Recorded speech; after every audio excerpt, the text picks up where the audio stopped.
Oi amigos, eu sou o Júnior Moreno, radialista e locutor, e eu tô aqui para falar um pouquinho sobre a minha vida, a minha carreira, para você que acompanha o É Nozes.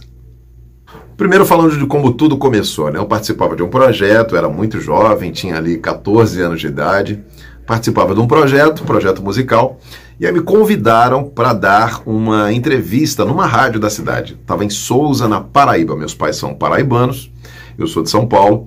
E na época, né, o nosso grupo ali musical começou a fazer sucesso e a gente foi convidado para dar uma entrevista numa rádio. E durante essa entrevista, a locutora que estava lá nos entrevistando perguntou se eu não tinha interesse de ser radialista. Ela tinha gostado bastante da entrevista, me achou assim desenrolado, disse que eu tinha uma boa voz e aí plantou uma sementinha na minha cabeça. Por que não, né? Procurei uma pessoa que me auxiliou naquele início, né, para entender como é que funcionava mais essa profissão, como era trabalhar no rádio, e a partir de então eu comecei a me dedicar a esses estudos, passei num teste e comecei o meu trabalho em rádio lá em 1992, numa cidade chamada Souza, no estado da Paraíba, no sertão paraibano, Cidade Sorriso era o nome da rádio.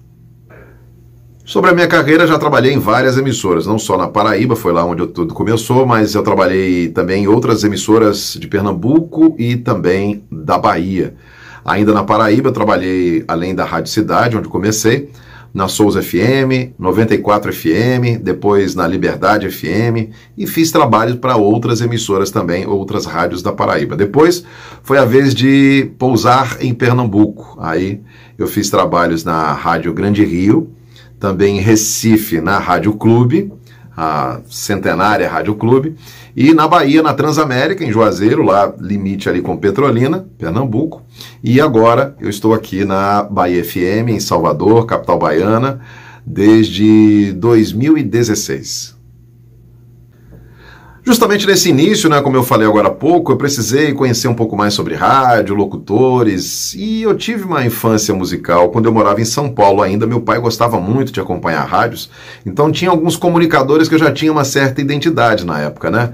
Era o Emílio Zurita, que até hoje está na Jovem Pan, tinha o Serginho Café, que eu acompanhava, Leandro Rezende também, o César Filho, era um radialista que eu também gostava bastante de ouvir o programa dele, e depois, mais à frente, eu fui conhecendo outros radialistas, quando eu comecei a estudar mais essa questão de locução, Banana, quem mais aqui? O Luiz Carlos, que hoje é narrador esportivo na televisão. Então eram radialistas da minha época que eu gostava bastante, admirava muito.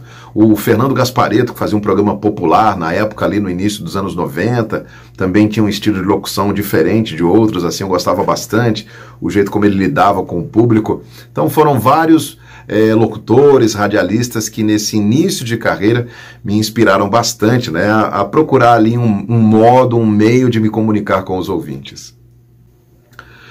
Quando eu comecei lá em 1992, eu ainda comecei na época do disco de vinil, comerciais em cartucheiras, alguns comerciais ainda rodavam também em fita cassete, depois foi evoluindo um pouco mais, né? Foi entrando a era digital. Aí a gente passou a ter o CD, os comerciais também passaram a rodar em minidisc, né? E foi abandonando aquela época analógica. O que tem de grande diferença daquela época, né? A gente trabalhava no estúdio muito mais, né? A parte de operacional do locutor, operador, era muito mais trabalhosa, porque a gente precisava tocar, colocar as músicas no ponto, comercial precisava estar tudo, né? A gente precisava colocar tudo no ponto, um a um, a gente precisava fazer tudo isso, né? Ter toda aquela manipulação ali de todos aqueles equipamentos, das músicas, e ao mesmo tempo também estar concentrado, focado para fazer a locução. Então era muito mais trabalhoso do que hoje, na era digital, onde a gente pode focar apenas na execução dos comerciais, nas músicas, e ter mais tempo para a gente trabalhar a comunicação.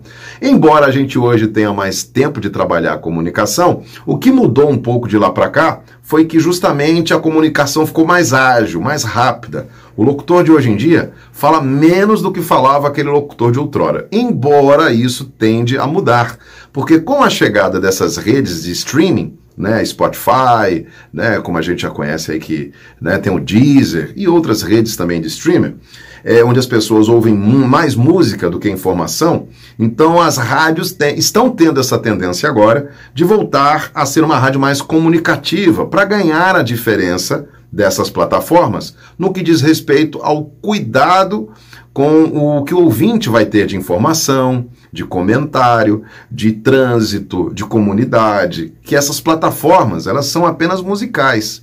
Então a gente tem hoje, como comunicadores, o rádio tem essa missão hoje, mais do que antes até, de poder trazer essa informação, a notícia, falar do trânsito, falar a previsão do tempo, para quem está ali no carro, por exemplo, para quem está em casa, tem um compromisso, para quem está acompanhando no celular. Então a gente hoje, esse diferencial, ele é possível hoje através da comunicação. Então as rádios estão voltando a outrora, né, quando se comunicava por mais tempo, quando se trazia mais informação. Hoje o rádio está migrando para ser um rádio mais conteúdo, menos musical, e um rádio mais de conteúdo. A gente já vê algumas emissoras aí investindo pesado nisso. O caso, por exemplo, como eu citei agora há pouco, da Jovem Pan, é uma rede de rádio que tem investido bastante nisso, nesse formato, né? E também o crescimento das rádios news.